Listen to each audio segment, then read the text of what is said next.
মির্চি নিবেদন Friday classics. বইটির সত্ত্ব আনন্দ পাবলিশার্স প্রাইভেট লিমিটেড কর্তৃক সংরক্ষিত। মদ্যপান, ধূমপান ও মাদক সেবন স্বাস্থ্যের পক্ষে ক্ষতিকর। মির্চি ফ্রাইডে ক্লাসিক্সে আজ শুনবেন সত্যজিৎ রায়ের লেখা ছোট গল্প পুরস্কার। এই গল্পটি সত্যজিৎ রায়ের লেখা প্রথম রচনা। 1941 সালের 18 মে অমৃতবাজার পত্রিকায় এই গল্পটি প্রথম প্রকাশিত হয়। তখন সত্যজিৎ রায়ের বয়স ছিল মাত্র 20 বছর এবং উনি শান্তিনিকেতনে কলা ভবনের ছাত্র ছিলেন। এই গল্পটি উনি প্রথমে ইংরেজিতে লেখেন এবং তখন তার নাম ছিল অ্যাবস্ট্রাকশন এবং পরে এটিকে বাংলায় অনুবাদ করেন। শুরু হচ্ছে পুরস্কার। বয়স 24, লম্বা, রোগাটে, হাত পা রোগা, মুখখানা শীর্ণ, পকেটের দশা আরো কাহিল। লোকটি একজন শিল্পী। গল্পের সূচনায় তাকে তেপায়া একটি চেয়ারে বসে থাকতে দেখা যাচ্ছে। যেভাবে বসে আছে তাতে মনে হয় নড়াচড়া করবার উদ্যমটুকু পর্যন্ত নেই। ঠোঁট থেকে খুবই বিপজ্জনকভাবে ঝুলছে একটা আধ খাওয়া সিগারেট। হাতে একখানা বই। লোকটির তাবৎ মনোযোগ মনে হচ্ছে ওই বইখানাতেই নিবদ্ধ। এই যে দৃশ্য, এর মধ্যে অস্বাভাবিক কিছু কারোর চোখে পড়বে না। একটু নজর করে দেখলে অবশ্য ভিন্ন কথা। তখন যা দেখা যাবে তার কোনো ব্যাখ্যা নেই। বইখানা উল্টো করে ধরা। এইভাবে কি বই পড়া যায় নাকি? কি এর ব্যাখ্যা? ব্যাখ্যা আর কিছুই নয়, লোকটি আদৌ পড়ছে না, এমনকি বইয়ের দিকে চোখও নেই তার। আসলে যাকে মাঝামাঝি দূরত্ব বলা যায়, সেই রকমের একটা ব্যবধান থেকে লোকটি ওই বইয়ের দিকে তাকিয়ে আছে মাত্র। চোখের দৃষ্টি শূন্য। তার মানে লোকটি কিছু ভাবছে। সত্যি তাই। ওর মাথায় রয়েছে একটি প্রদর্শনীর চিন্তা। আজ সকালেই কাগজে বেরিয়েছে এই প্রদর্শনীর খবর। এবারকার চারুকলা প্রদর্শনী নাকি এত বড় আকারে অনুষ্ঠিত হতে চলেছে, আর মিডিয়াম বা মাধ্যম ব্যবহারের ব্যাপারেও কোনো বিধিনিষেধ নেই। শিল্পী ওটা বেছে নিতে পারবেন তার আপন ইচ্ছা অনুযায়ী। এই প্রদর্শনীর এই দুটোই হচ্ছে মস্ত বৈশিষ্ট্য। এর ফলে শিল্পীরা তাদের প্রতিভার পরিচয় একেবারে অবাধে দিতে পারবেন। প্রদর্শনীর এই যে বিজ্ঞপ্তি, এটা নিয়ে এখন ভাবছে আমাদের শিল্পী। ছাপার অক্ষরে যা কিনা একেবারেই ঠান্ডা ও নেহাতি একটা খবর মাত্র, তাই তাকে আলোড়িত, উত্তেজিত করে তুলেছে। দীর্ঘদিন যাবৎ সে তো ধৈর্য ধরে এইরকম একটা সুযোগেরই প্রতীক্ষায় ছিল। তুলির ব্যবহারে তার দক্ষতা যে কতখানি, সে চাইছিল যে লোকে সেটা জানুক, তাকে কিছুটা স্বীকৃতি দিক।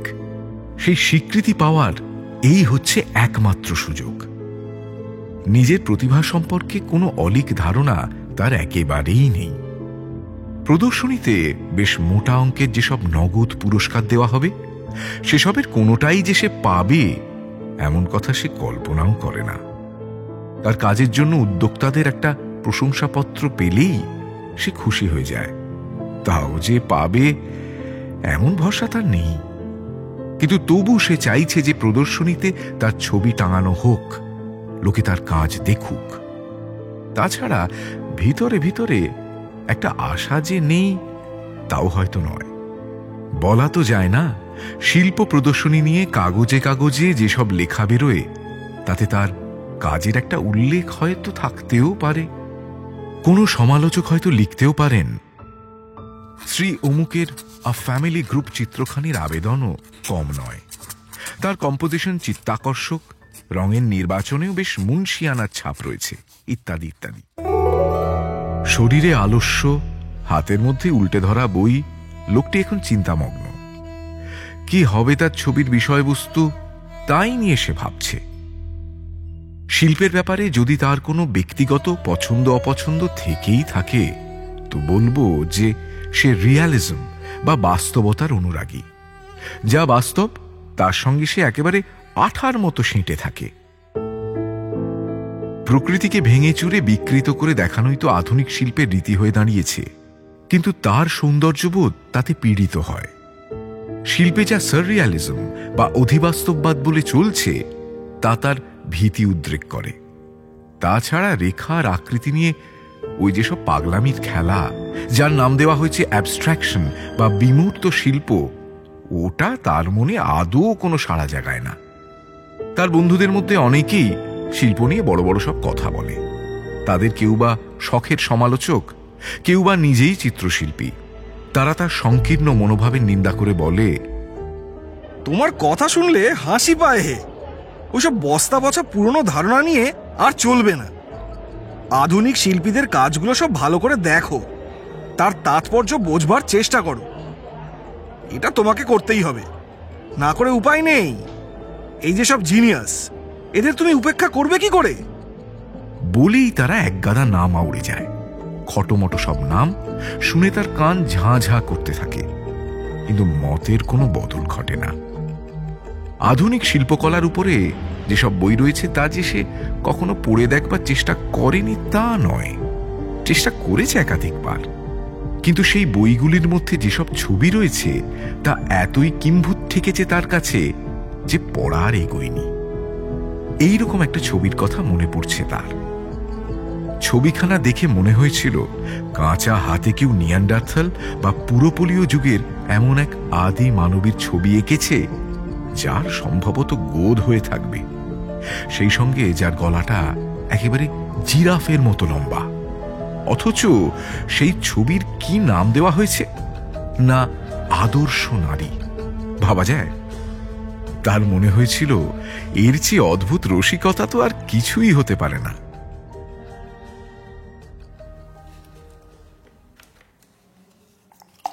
পরদিনই সে ছবি আঁকতে লেগে যায়। ওয়াটার কালারে সে সিদ্ধহস্ত। এটাও সে ওয়াটার কালারেই আঁকবে। ছবির বিষয়বস্তু কি হবে অনেক ভেবেচিন্তে আগের দিন সন্ধ্যাতেই সে তা ঠিক করে ফেলেছিল। শেক্সপিয়ারের নাটকের যেসব দৃশ্য তার প্রিয়, এটা হবে তারই একটির চিত্ররূপ। ঘুমন্ত অবস্থায় লেডি ম্যাকবেথ হাঁটছেন, এই হবে তার ছবি। ছবির নাম দেবে দ্য সমনাম্বুলিস্ট, অর্থাৎ স্বপনচারিণী। ছবি আঁকার ব্যাপারে এখনকার মতো উৎসাহ সে এর আগে কখনো পায়নি। আলাদা একটা কাগজের ওপর তুলি দিয়ে হরেক রং মেলাতে মেলাতে সে দেখে নিচ্ছে যে ঠিক কোন কোন রঙের মিশ্রণ তার ছবির পক্ষে জুৎসই হবে। রঙের ব্যাপারটি ঠিক হয়ে যাবার পরে সে আসল কাজে হাত দিল। এটা যে তার একটা সেরা ছবি হবে তাতে তার সন্দেহ নেই। ছবিটা শেষ করতে মোট 10 দিন সময় লাগলো। নোংরা মলিন ছোট্ট যে ঘরখানিকে সে তার স্টুডিও হিসেবে ব্যবহার করে, এর মধ্যে সেই ঘর ছেড়ে তাকে বড় একটা বেরোতে দেখা যায়নি। এই প্রথম সে তার মন প্রাণ একেবারে ঢেলে দিয়েছে একটা ছবির মধ্যে। যে ধৈর্য আর উদ্যম নিয়ে সে এঁকেছে এই ছবি, তার মতো ঢিলে ঢালা আর অগোছালো প্রকৃতির মানুষের পক্ষে সেটাকে একটু অস্বাভাবিকই বলতে হবে। ছবির কাজ মোটামুটি হয়ে যাওয়ার পরেও তো এখানে ওখানে একটু আধটু তুলির ছোঁয়া লাগাতেই হয়। সেটা শেষ হলো 5ই জানুয়ারি তারিখে। তখন সন্ধে হয়ে আসছে। তুলি রেখে সে টান টান করে হাত ছড়িয়ে দিল। কাজের উত্তেজনায় দপদপ করছে তার পেশিগুলি। তারা এখন বিশ্রাম চায়। একটু বাদেই কাজটা কেমন হয়েছে ঠিক মতো সেটা বুঝে নেওয়ার জন্যে কয়েক পা পিছিয়ে গিয়ে সে তার ছবির দিকে তাকালো। তাকিয়ে রইল পুরো 5 মিনিট। চোখ দুটি আধবোজা, মাথাটা একপাশে একটু হেলানো। ছবিখানিকে যত দেখে ততই ভালো লেগে যায়। রং, অভিব্যক্তি, কম্পোজিশন সবই সাক্ষ্য দিচ্ছে সেই প্রেরণার। ভেতরে যার তাগিদ ছিল বলেই এই ছবিখানা সে এইভাবে আঁকতে পেরেছে। হঠাৎই তার মনে হলো যে নিজেকেই সে অতিক্রম করে এসেছে। যা সে তার চোখের সামনে দেখছে তেমন ছবি যে সে আঁকতে পারবে, নিজের সম্পর্কে এমন ধারণাই তো তার ছিল না। এখন সে দারুণ তৃপ্ত। সে বুঝতে পারছে যে 10 দিন ধরে এই যে এত পরিশ্রম করেছে সে জলে যায়নি। কিন্তু নিজের সৃষ্টি নিয়ে আত্মতৃপ্ত হয়ে বসে থাকবার মতো সময় তো নেই। প্রদর্শনীতে ছবি পাঠাবার আজই শেষ দিন। আজ রাত্রিরেই সে তার ছবি ডাকে পাঠিয়ে দেবে। নিজের ছবিতে সে যা দেখেছে সমালোচকদেরও সেটা দেখা চাই। আসলে তাদের দেখাটাই তো বেশি জরুরি। ইজেল থেকে ছবিখানা সে নামিয়ে রাখল। তারপর খোঁজে লেগে গেল সুতো আর মোড়কের কাগজের। ডাকঘর থেকে সে যখন বেরিয়ে এলো তার চোখ তখন টন টন করছে, রগ দপদপ করছে। যা পরিশ্রম গেল তাতে তো এমনটা হতেই পারে। পা দুটো যেন পাথরের মতো ভারী হয়ে আছে। ধীরে ধীরে পা ফেলে হাঁটতে লাগলো। শহরের যে অংশটা একটু নির্জন ফাঁকা, এখন সে সেইখানে যাবে। তার এখন একটু খোলা হাওয়ায় শ্বাস নেওয়া দরকার। সন্ধ্যার হাওয়ায় সুস্থ বোধ করল সে। ঘণ্টাখানিক বাদে সে যখন ঘরে ফিরল তখন তার ক্লান্তি অনেকটাই কেটে গেছে। পরদিন সকালে মনে হলো ক্লান্তির শেষ রেশটুকুও আর নেই। সে এখন একেবারে টাটকা তাজা একটা মানুষ। ব্রেকফাস্ট করতে করতে কাগজ পড়ছিল সে। সেই সময় সোসাইটি অফ ফাইন আর্টসের ছোট্ট একটা বিজ্ঞপ্তি তার চোখে পড়ে। সোসাইটি জানাচ্ছে যে প্রদর্শনীতে এবার প্রচুর ছবি এসেছে। এবারকার প্রদর্শনী যে দারুণ সফল হবে তাতে তাদের সন্দেহ নেই। একবার তার মনে হলো এবারে স্টুডিওটাকে একটু পরিষ্কার পরিচ্ছন্ন করা দরকার। এত জঞ্জাল জমে গেছে যে সেসব সাফ না করলেই নয়। তারপরেই আবার আলস্যতাকে পেয়ে বসল। বসে বসে সে ভাবতে লাগলো উঠবে কি উঠবে না। শেষ পর্যন্ত মনে হলো সাফসুত্রর কাজটা পরে করলেও চলবে। সেদিন সে যখন ফের তার স্টুডিওতে গিয়ে ঢুকল তখন সন্ধে উতরে গেছে। ঘর অন্ধকার। তারই মধ্যে হাতড়ে হাতড়ে সে সুইচ টিপে আলো জ্বালালো। স্টুডিওটা একেবারে যাচ্ছে তাই রকমের অগোছালো হয়ে আছে। এখানে ওখানে পড়ে আছে রঙের টিউব। তুলিগুলোও যেন কোনটা কোথায় ছড়িয়ে রয়েছে তার ঠিক ঠিকানা নেই। তাড়াতাড়ি কাজ করতে হয়েছে তো, তাই যেখানে যেটা রাখার কথা সেখানে সেটা রাখেনি। মেঝের উপরে ছেঁড়া ন্যাকড়া আর কাগজের ডাঁই। স্টুডিওর এই বিশৃঙ্খল অবস্থা দেখতে দেখতেই হঠাৎ একখানা কাগজের উপরে চোখ পড়ল তার। ইজেলের ঠিক নিচেই কাগজখানা পড়ে আছে। বুকটা হঠাৎ ধক করে উঠল। এটা তার চেনা কাগজ। নিচু হয়ে কাগজখানা সে তুলে নিল। তারপরেই যেন অন্ধকার হয়ে গেল গোটা পৃথিবী। ইজেলটাকে আঁকড়ে ধরে নিজেকে কোনো মতে সে সামলে নিল। হাতের মধ্যে যে কাগজখানা আঁকড়ে ধরে রয়েছে সেটা তো সামান্য একখানা কাগজ মাত্র নয়, সেটাই যে তার সেরা ছবি, দ্য সমন্যাম্বুলিস্ট, স্বপনচারিণী। এত পরিশ্রম করে এত যত্ন নিয়ে যার ছবি সে এঁকেছে, সেই লেডি ম্যাকবেথ এখন তার ঘুমন্ত ভাষাহীন কাঁচের মতো চোখে তার দিকে তাকিয়ে আছে। ওই চোখ দুটিও তো তারই দেওয়া। বিস্ময়ের প্রাথমিক প্রবল ধাক্কাটা কেটে যেতেই একটা ভয়ঙ্কর হতাশায় সে ডুবে গেল। গন্ডগোল যে কোথায় হয়েছে সেটা বুঝতে তার বিশেষ সময় লাগেনি। এবারও তার অন্যমনস্কতাই তাকে ডুবিয়েছে। তার জীবনে এ তো নতুন কিছু নয়। অতীতেও একাধিকবার এমন ঘটনা ঘটেছে তার জীবনে। তবে কিনা সেই অন্যমনস্কতার পরিণাম বড়জোর হাসির খোরাক জোগাত। কখনোই এমন সর্বনাশ তার ফলে ঘটেনি। এবারে সেই সর্বনাশটাই ঘটল, নিদারুণ নিষ্ঠুর সর্বনাশ। মনে হলো প্রবল একটা গ্লানি যেন তার ভেতর থেকে উঠে আসছে। সে ভীষণ অসুস্থ বোধ করছে। কমিটির হাতে কি পৌঁছে দিয়েছে সে? পার্সেল খুলে একখানা কাগজ, আর সেই সঙ্গে শিল্পী ও ছবির নাম ছাড়া তো আর কিছুই তারা পায়নি। ছবির বদলে স্রেফ একখানা কাগজ পেয়ে তারা নিশ্চয়ই হেসে খুন হচ্ছে। ভাগ্যের নিষ্ঠুর পরিহাস ছাড়া আর কি বা একে বলা যায়। দাঁতে দাঁত ঘষে নিরুপায় আক্রোশে সে নিজেকে আর তার ভাগ্যকে বারবার ধিক্কার দিতে লাগল। ছবিখানাকে কুচি কুচি করে ছিঁড়ে ফেলল সে। ছেঁড়া টুকরোগুলোকে নিক্ষেপ করল বাজে কাগজের ঝুড়ির মধ্যে।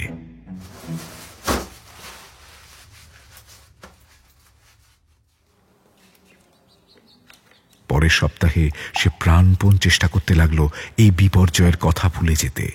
ভুলে যাওয়ার জন্য রং আর তুলি নিয়ে এমন সব কাজ করতে লাগলো যে ধরনের কাজ সে এর আগে কখনো করেনি।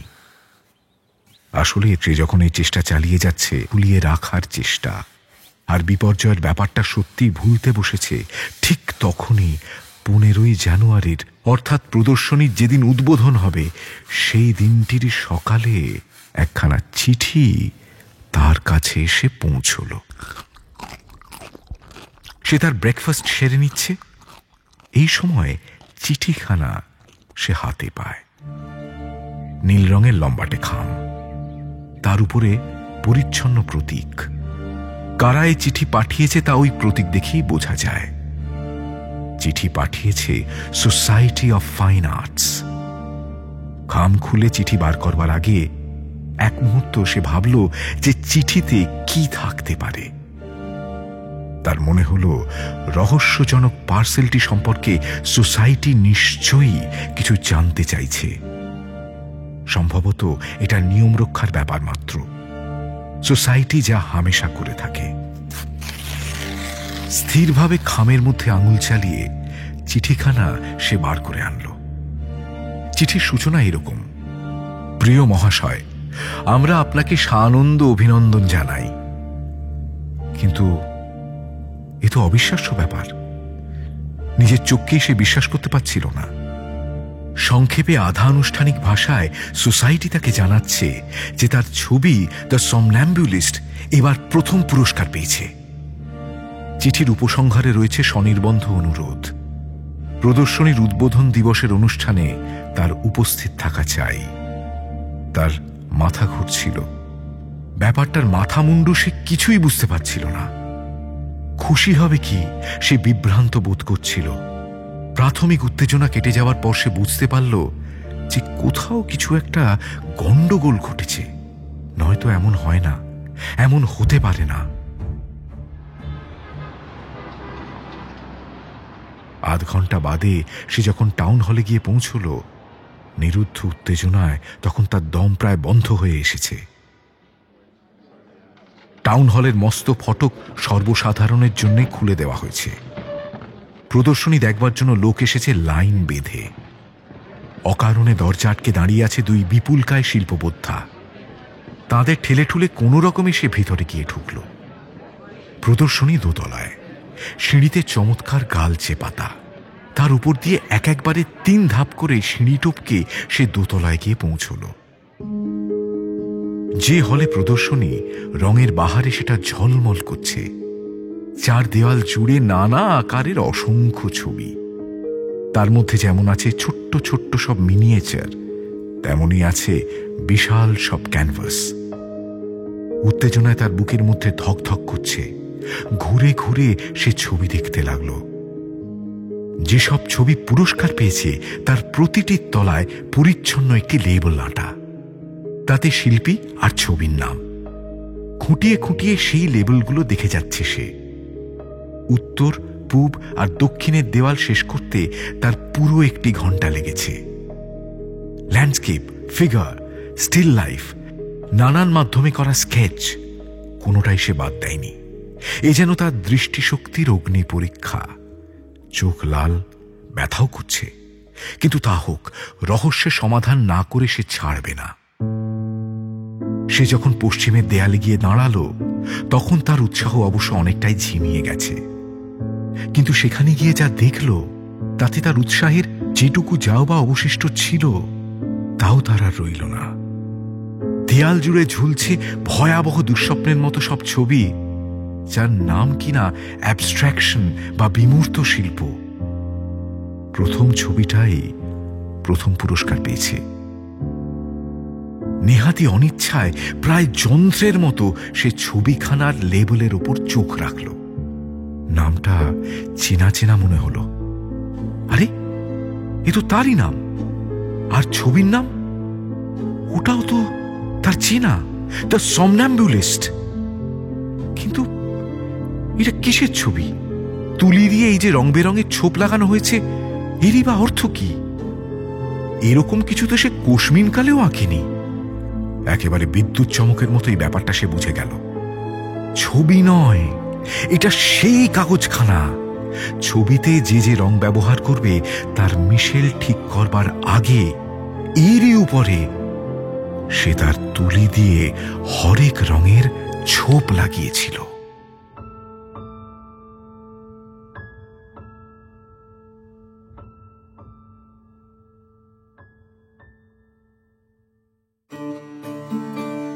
মির্চি ফ্রাইডে ক্লাসিক্সে আজ শুনলেন পুরস্কার।